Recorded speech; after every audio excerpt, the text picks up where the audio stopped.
नमस्कार। धेरैको अन्तरालमा फेसबुकको माध्यम हुँदै तपाईँ सामु एउटा सानो मुक्तक लिएर आएको छु। म र मेरो शब्दै छ प्यारो मेरो देश, टेक्दैन घुँडा झुक्दैन शिर, परिस्थिति जस्तो होस् लिँदैन पिर। चट्टान झैँ हुँ म देशको खातिर, सच्चा भक्तिले अडिग रहोस् युगौँ साल, वीर सन्तानले अमर बनोस् देश नेपाल।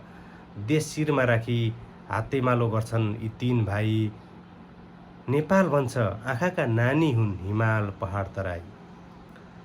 प्रगतिका सिडी हुन् खनिज जडीबुटी हावापानी, मनोरम गहनाको सुन्दरताले लाभै लाभ छ कतै छैन हानि।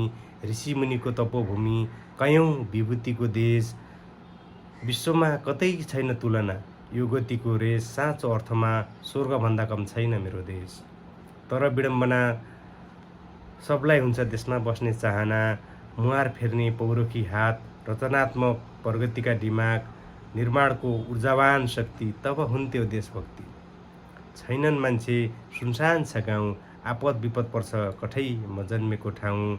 गतिशील हुन्छ समय फक्रँदै फुलेको हेर्न पाऊँ, जसका लागि सुरु मबाटै गरौँ। परिवर्तन हुन्छ कर्ममा भर परौँ, मैले नगरी कसले गर्ने अहिले नगरी कहिले गर्ने।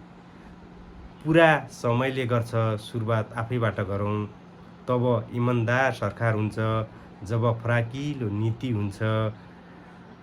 समृद्धिको रीति हुन्छ अनि मात्र गर्भिलो कूटनीति हुन्छ। आय व्यय व्यापारको थिति हुन्छ, विकसित देश सुखी नेपालीको स्थिति हुन्छ। हस्त नमस्कार।